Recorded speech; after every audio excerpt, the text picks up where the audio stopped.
14절에 보면 아직 말이 그치지 아니하여서, 이 말은 어제 본문이죠. 하만의 아내와 그의 친족들이 이 아하수에로 왕이 궁중 일기를 읽다가 모르드게의 큰 공을 기억해내고 점족했냐, 하만이 실수를 한 거죠.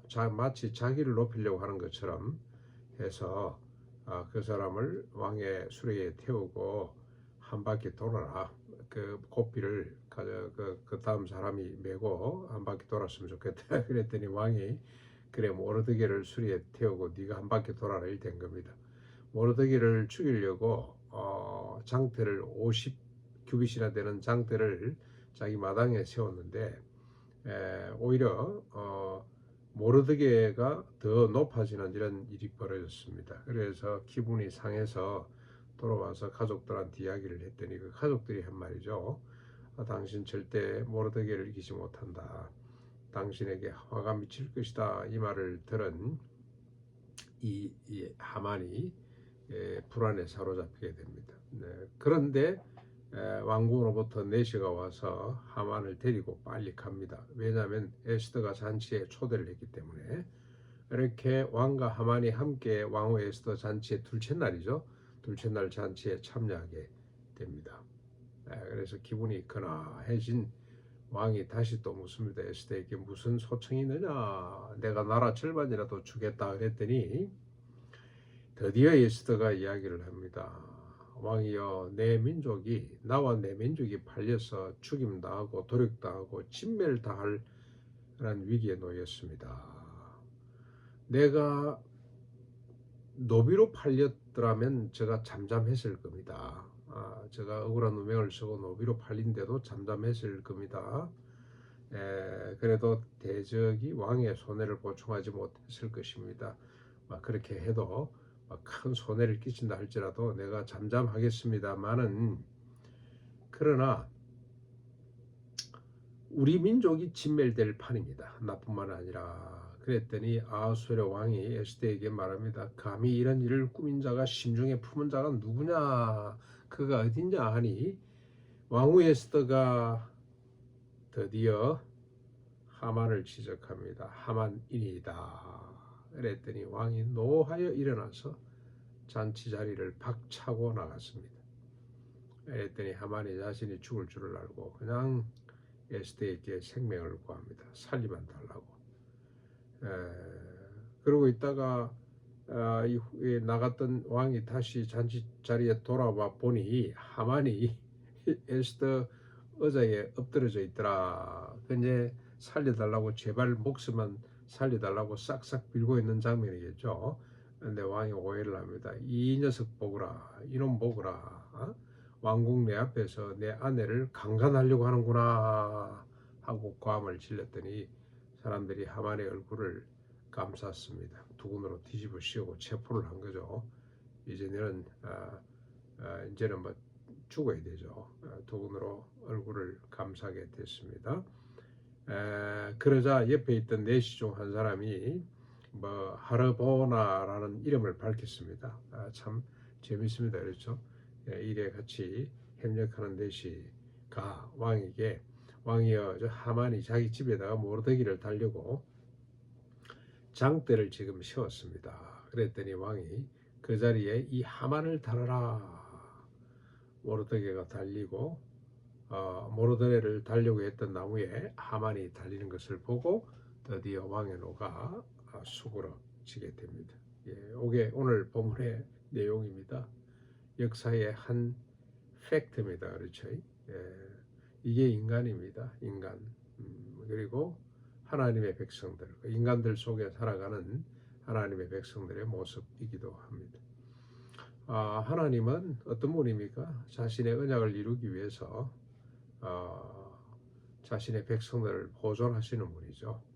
하나님이 이렇게 극적으로 하만이 아하수에로가 무엇 때문에 궁중 일기를 그 시간에 그 시점에 읽으려고 했을까요? 읽어보니 이렇게 충성스러운 종인데 아무 보상을 하지 않았다. 어떻게 하면 좋겠냐, 이런 마음을 갖게 해주시고 드디어 이 하만 유대민족을 진멸하려고 했던 유대민족에 대한 어떤 포악이라기보다는 하나님의 뜻을 거역하는 거죠. 하나님의 뜻을 자기도 몰랐겠죠. 하나님의 뜻을 거역하려고 했던 부정하려고 했던 인간이 결국 자기가 소멸되고 하나님의 뜻이 다시 펼쳐지는 것을 우리가 보게 됩니다. 하나님은 참 신실한 분이다. 자신이 소원한 바를 반드시 이루고 마시는 분, 자신이 언약한 바를 결코 변개치 않고 반드시 이루는 분이 하나님이시다. 그런데 하나님이 우리에게 무슨 언약을 하셨습니까? 이 언약은 예고편이고 본편이 뭡니까? 십자가 부활의 언약입니다. 예수 그리스도 자신의 독생자를 십자가에 매달므로 이 세상의 모든 인간들의 죄를 소멸하시기로, 다 청산하시기로, 믿는 자죠. 조건은 믿는 겁니다. 그뿐만이 아니라 예수님이 십자가에 달려 돌아가실 때 이 땅에 하나님의 백성들도 함께 죽이시기로. 뭘 죽입니까? 자기의 욕망의 존재를 죽이시기로 그렇게 언약하셨죠. 그렇게 소원하셨습니다. 그걸로 끝나는 것이 아니고 주님이 부활하실 때 우리 부활의 육신의 부활의 첫 열매가 되게 하실 뿐만이 아니라 우리를 새 사람으로, 예수 믿는 사람이죠. 하나님의 백성들을 새 사람으로, 이 새 사람이 된다는 것은 다시는 자기 자신을 위해 살지 않고 오직 그리스도를 위해, 타자를 위해 사는 사람으로 우리를 다시 살려내는 것이 하나님의 언약이죠. 그리고 우리가 이 땅 위에 있다가 하나님의 보좌 영원한 새하늘과 새 땅의 주역이 되도록, 하나님과 함께 통치자가 되도록 하는 것이 이게 하나님의 언약입니다. 이 언약을 부정하려고 하는 하만 같은 존재가 많습니다. 우리 자신도 있고요. 세상에 공부깨나 한 사람들, 이상한 사상이나 어떤 주의 주장에 사로잡힌 자들, 자신의 지식과 자신의 경험을 신뢰하고 믿는 자들, 온갖 주의 주장들 무수히 많습니다. 무수히 많은 하만의 세력들이 이 하나님의 언약을 부정하려고 해봅니다만은 절대로 하나님은 내버려 두지 않습니다. 반드시 자신의 이 뜻을 성취하는데 중요한 것은 뭡니까? 모르드게처럼, 에스더처럼 믿음의 사람들이죠. 죽으면 죽을 각오를 하고 이 하나님의 언약을 바라고 믿고 소망하는 자들, 이들을 통해서 하나님의 언약은 이어져 갈 것입니다. 오늘도 우리가 이 역사적 한 스토리를 통해서 우리가 다짐하고 우리가 은혜 받아야 될 부분이 뭡니까? 우리에게 주신 궁극적인 하나님의 언약을 신실히 바라보고 어떤 위협과 방해와 부정에도 굴하지 아니하고 끝까지 그 하나님의 언약을 붙드는 것이 필요합니다. 그런데 여러분, 가장 큰 하만은 밖에 있지 않고 내 속에 있습니다. 속에. 늘 우리가 이걸 잘 믿지 않습니다. 이런 것이 7번 용서하는 사람이 그게 우리 사상이잖아요. 하나님의 언약하신 바가 아닙니까? 근데 우리 스스로가 잘 못 믿죠. 그래서 한 대번, 한 서너 번, 한두 번 용서하다가 그냥 갤레를 해버리는, 그냥 얼굴을 돌려버리는 이런 어리석은 자리에서 우리가 벗어나야 됩니다.